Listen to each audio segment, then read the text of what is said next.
Welcome back to Silent Seniors No More. This is episode 2, The Pattern Attorneys See in Mobile Home Parks. I'm Jaime Ciarla, a resident of Spanish Lakes Golf Village here in Port St. Lucie, Florida. This podcast exists to give a voice to residents who often feel that they have none, especially the seniors living in mobile home communities here across Florida. In our first episode, I shared a story of the February 20th kitchen incident where I was publicly told that I was permanently banned from using the community kitchen during a volunteer dinner event. At first, it felt like an isolated confrontation, but after speaking with other residents and researching similar cases, something became very clear. Attorneys who work with the Florida Mobile Home Park disputes under Chapter 723 say they often notice a very specific pattern before residents begin receiving violations or lose access to community amenities. Tonight, we're going to talk about that pattern. Understanding the structure of community home parks. Many people outside the mobile home communities just don't fully understand how these communities operate. In most cases, like ours, residents own their own homes, but we do not own the land beneath them.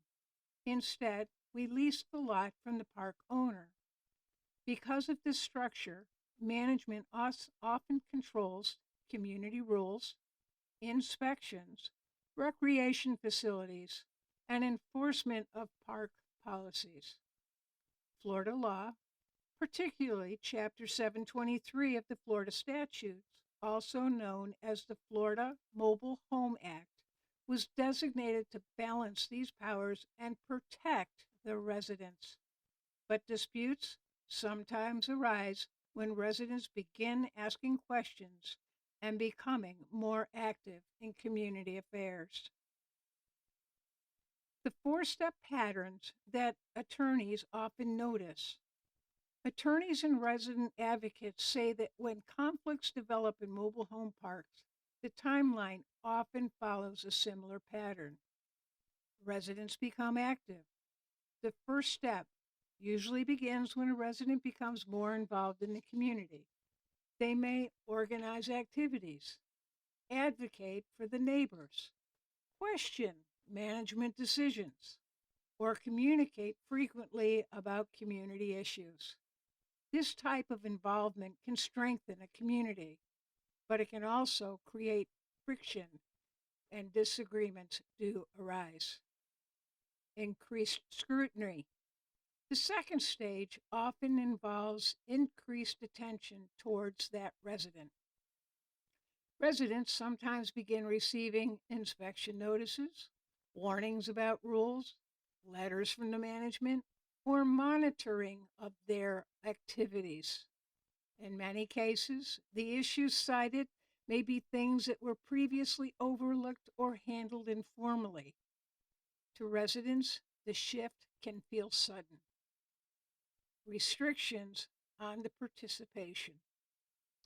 In some situations, the next step involves limiting the residents' participation in the community activities. Some of these examples can include bans from common areas, removal from volunteer activities, restrictions on organizing events, limits on using community facilities, because many retirement communities rely on volunteers to host activities. These restrictions can have a major impact on community life. And number 4, escalation.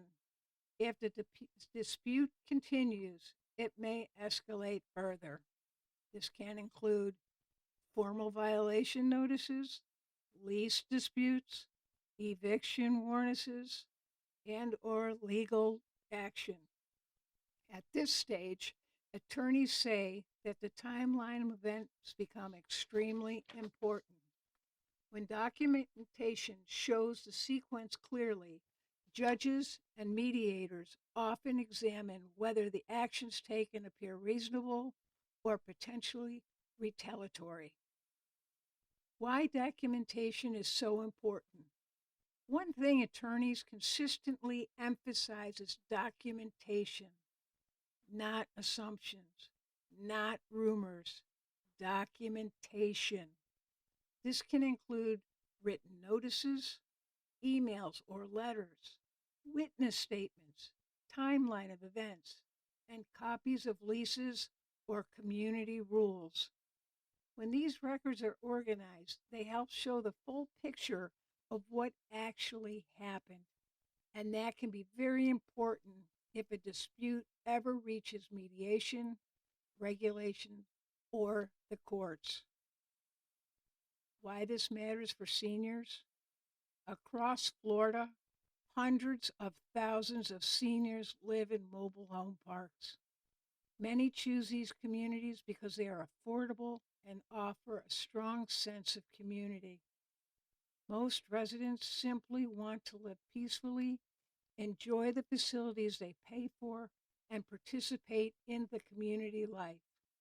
But when disputes arise, residents often feel intimidated or unsure where to turn.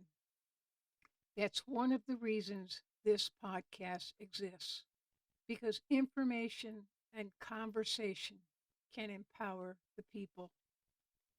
In the next episode of Silent Seniors No More, we're going to talk about something many residents don't realize.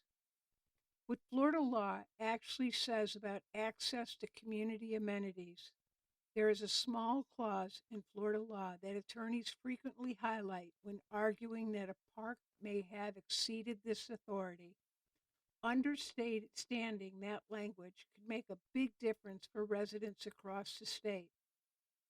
Until next time, I'm Jaime Ciarla, and this is Silent Seniors No More, because seniors should never feel that they have to stay silent.